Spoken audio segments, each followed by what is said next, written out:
Hey there, Florida gardeners. My name's Jen. Welcome back to the channel. If you're staring out in your garden in July and wondering what on earth you can plant in this heat, you are not alone. July in Florida is hot, humid, and honestly kind of a weird time for gardening. But the good news, there are crops you can plant now and some prep you can do for the exciting months ahead. So today we're diving into what vegetables and herbs you can plant in July here in the Sunshine State, whether you're in North Florida, Central Florida, or South.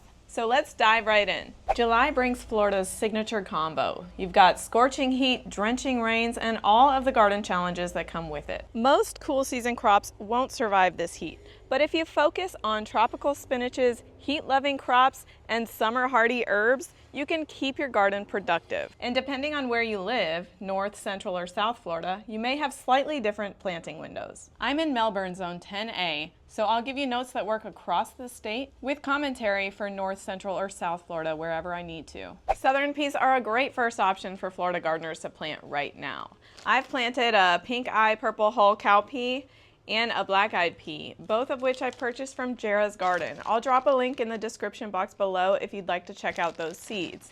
These are so easy, you direct sow them, but you are going to need a big trellis. When it comes time to harvest, you're just going to wait for those peas to dry on the vine, and then you'll harvest the entire pod, shell the peas, and keep them for long-term storage. Let me take a brief moment to introduce myself. My name is Jen, and I'm here in Melbourne, Florida, which is Zone 10A for gardening. And on this channel, I'm sharing my journey with learning how to garden in my suburban backyard in hopes that I can inspire you to start a garden too. If this type of content is interesting to you, hit that subscribe button and check out some of the other videos on my channel. Another heat-loving crop is okra. I planted a red burgundy variety and a Clemson spineless variety this year, and I simply direct sowed the seeds. Okra is a fast-growing crop. When it comes time to harvest, make sure you harvest when the okra is about 4 to 6 inches long. That's when it's nice and tender. If you let it go any longer, like for example an 8-inch piece of okra is going to sound very woody when you cut into it, and nobody likes woody okra. Next up we have pumpkins, but we're not going to plant the traditional Halloween jack-o'-lantern style pumpkin. There's two types of pumpkins that do really well here in Florida. The first one I want to talk about is a Seminole pumpkin. I picked up my seeds this year from Jera's Garden, but I've also bought them in the past from Southern Exposure Seed Exchange, and I know the Urban Harvest offers some as well. These are so easy to grow, you just direct sow the seeds, and I swear the vines will grow about a foot a day once it gets going. The second type of pumpkin we can plant is a Calabaza pumpkin. This is a Puerto Rican pumpkin.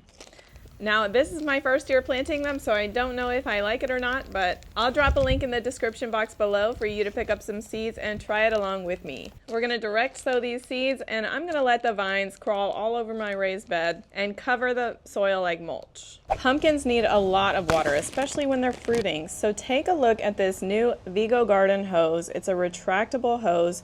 Very easy to install on the side of your wall.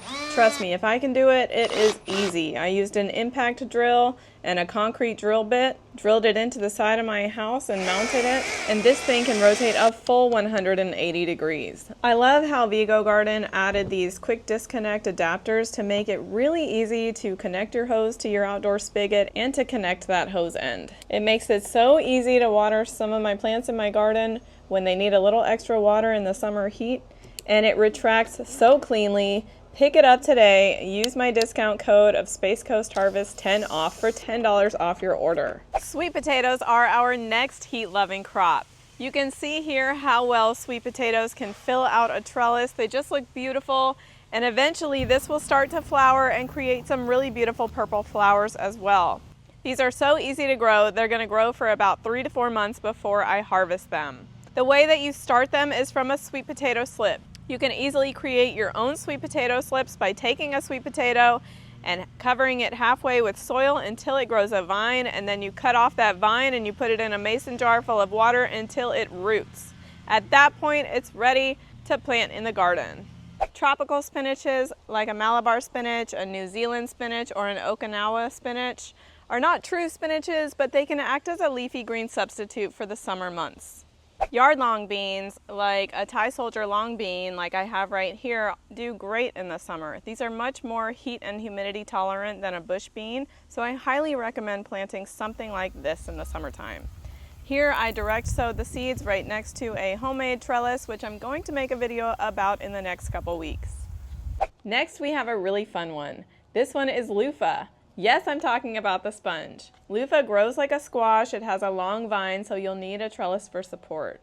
You can direct sow Luffa, but just know that those seeds need to be soaked for about 24 hours before you sow them into your garden.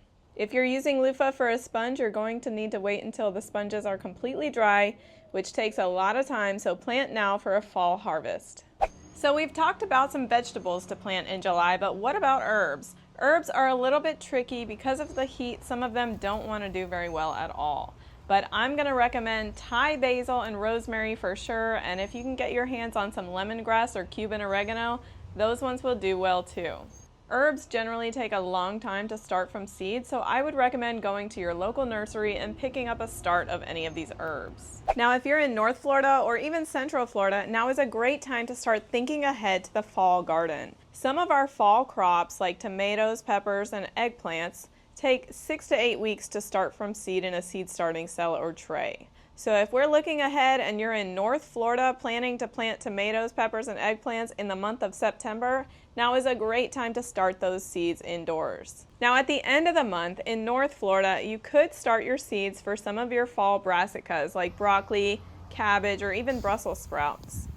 These crops take a little less time to reach transplant size than your tomatoes, peppers, and eggplants, so I would recommend starting them from seed either at the end of the month or even in August to be able to transplant them into your garden in September or early October. One of the best reasons to start your plants from seed is because you can be much more selective about the varieties you choose.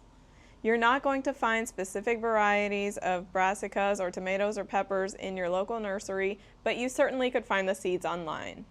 Now, although a big part of succeeding in your garden in Florida in July has to do with choosing the right crops, we can't forget that we also need to care for our garden properly. My top summer garden tip is to mulch generously. This keeps your soil moist and cooler and prevents any splashback during heavy rains. My next tip is to water wisely. What we need is deep watering early in the morning to help avoid fungal issues and reduce evaporation. You can achieve deep watering with a drip irrigation system. Now in the heat and the humidity of summer, we also see a peak in our pest populations, so you need to keep an eye on the underside of leaves to look for any pests that might be out on your plants. As far as fertilizer, remember that our frequent rains can leach any nutrients out of your garden. You're going to want to side dress with compost or use a gentle organic fertilizer continuously through the summer. Okay, you made it this far in the video, you deserve a bonus. Let's talk about the flowers you should be planting in the summertime to attract pollinators. Marigolds are a great option, so easy to grow, they really flourish all throughout the summer in Florida. I also go with zinnias or sunflowers. So that's your Florida garden game plan for the month of July. Florida gardening is so unique and so fun because it really is a year-round adventure. If you enjoyed this video, hit that like and subscribe button, and I'll see you guys next time.